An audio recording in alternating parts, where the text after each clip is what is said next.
Okay, team, we'll look at how to remove items from a set. One method is remove. That's a method. We call it on a set. So here I have a set. Then I say, yo, that set, remove, and then I can put that item. So the item I want to remove goes as an argument. An important thing to know is if that item isn't in the set, we'll get an error. Let's look at this. Okay, so there I remove banana and then I print this set. Great. What if I spelled banana wrong? Then it wouldn't be in the set, so I wouldn't be able to remove it. And again, I'm going to rerun this, so I'll reset what the variable this set refers to. And so here I get an error, and it says key error. So it wasn't able to find the thing in my set. There's another method called discard. And here discard says, if the item does not exist, discard will not raise an error. Okay, so let's just replace remove over here with discard and see what happens. I run it. Okay, and it's just fine. Banana is still in there because I spelled it wrong and so it wasn't in there. But I don't get an error. And the thing I want to draw your attention to is here, we're modifying the variable this set. We're modifying that set. We're not creating a new set. Okay, I've got a version of that code here in Python Tutor so we can try and visualize it. I've got the same set, so I'll run that and you can see I'm creating a set, cherry, banana, apple. Then I try and discard banana. That's not in there. Discard is the one that doesn't produce an error, so it's fine. It just doesn't modify the variable. Then I say that this set dot discard, and I pass the argument, the string apple, and there it is going to modify the set. So again, it doesn't create a new set, it just modifies the existing set. Okay, another method we can use is called pop, and what pop does is it removes a random item. We can look at that. Okay, so I create my set, same set again. I say this.pop, that's going to return an item, and so then I'm going to store that item as X, and I'll call this random item.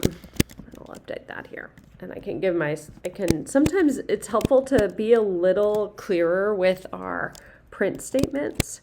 So here I can add some sort of metadata to say, yo, what I'm printing here is random item, and what I'm printing here is this set. Okay, now let's run that block. And my random item that it popped was apple, and then the set now doesn't have apple in it.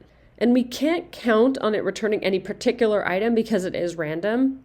And you can imagine I don't care what I'm removing. And so here I could just say this set.pop, this set.pop. So that'll remove 2 items. Then maybe I want to save the last one and I can run that. And the last one that it removed was cherry. And the current set is actually empty. So we can see how it represents it there. Let's see what it looks like when it just has 1 item. It's got that cherry in it. And if we've got no items in it, it shows me that it's that empty set. That's actually the set constructor to create a new empty set. Again, with programming, we always want to be asking what if. So what if I call pop on an empty set? So here, what if I call pop? Here it's 4 times. I can exaggerate that by even adding another one. Here I get a key error. Okay, so that's really similar to when we called remove with an item that wasn't in it. And it says key error pop on an empty set. Okay, 2 more things. We can clear a set. That just throws away everything that's in the set. So if I run that, I get that empty set is my this set. And again, I can add some, metadata to help me make sense of the print statement.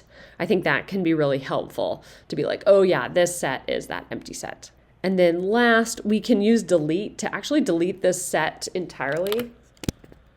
Okay, so if we just start off here and we have this set, okay, looks good. If all of a sudden we add delete this set, we get a name error. That's actually similar to how if I had a variable, maybe I have a variable age and I try and print it, but I haven't defined what the variable age is. I get that same error of a name error, age is not defined. Similarly, if I had defined age to be 20 and then I don't get the error, and if I delete that variable age, then I would get the error. Okay, so usually we want to clear a set, not delete the variable entirely, but deleting the variable that refers to a set is just like deleting a variable that refers to another value.